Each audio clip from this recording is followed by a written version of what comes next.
করছি যে আমরা যথাসময়ে ভোটের কার্য শেষ করতে পারবো। 4টার পরেও যারা লাইনে থাকবেন তাদেরকে পূর্ণ সুযোগ দেওয়া হবে এনক্লোজারের ভিতর নিয়ে ভোট কার্য যাতে তারা আনন্দের সাথে করতে পারে। আমরা বিভিন্ন কেন্দ্র থেকে ভালো সংবাদ পেয়েছি। আপনারা জানেন একটি ছোট ঘটনা যেটা ঘটেছে, দুটো ঘটনা এরকম ক্ষেত্রে এই পুরো আয়োজনে জানেন যে 810টি আমাদের বুথ এবং 8টি কেন্দ্র, প্রায় 40,000 ভোটার এবং 70 ভাগের বেশি। শুধু আপনার এখন যেখানে আমরা কথা বলছি এই কেন্দ্রেই 70-এর বেশি, 70 ভাগের বেশি ভোট কাস্ট হয়েছে বলে আমাদের প্রাথমিক আমরা যে ধারণা করছি। সুতরাং একটা ব্যাপক সাড়া পাওয়া গেছে, যেটা আশা করছিলাম। একটা ক্ষেত্রে যেটা হয়েছে যে আমাদের এটা কার্জন হলের ক্ষেত্রে, আমাদের অমর একুশে হলের ক্ষেত্রে ভুলক্রমে অনিচ্ছাকৃত দুটো আমাদের ব্যালট চলে গিয়েছিল।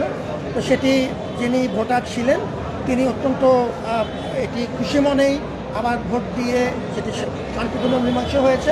কিন্তু যেহেতু এরকম একটি প্রশ্ন এসেছে, আমরা সঙ্গে সঙ্গে পোলিং অফিসারকে প্রত্যাহার করে নিয়েছি এবং আমরা এখন সেটি সিসিটিভি ক্যামেরা যেহেতু পূর্ণ কাভারেজ আছে সেটার ভিত্তিতে আমরা প্রয়োজনীয় আবার এটাকে তদন্ত করবো এবং যদি কোনো ত্রুটি কারো থাকে ন্যূনতম আইনানুগ ব্যবস্থা নেওয়া হবে।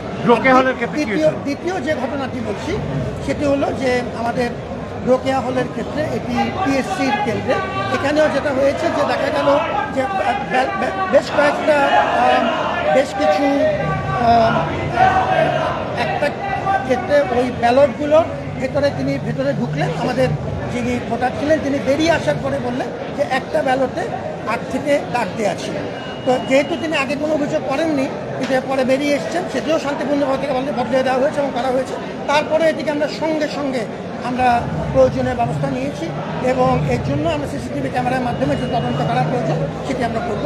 এই ব্যাখ্যাগুলো সংশ্লিষ্ট আমাদের যে রিটার্নিং অফিসার আছেন তারা আপনাদেরকে আরও বিস্তারিত বলবেন। আমি যে কথাটা খুব পরিষ্কার বলেছি, এটি আমাদের শিক্ষার্থীদের প্রাণের দাবি, এখন সেটি দেশের দাবিতে পরিণত হয়েছে এবং আমাদের শক্তি হচ্ছে পূর্ণ স্বচ্ছতা।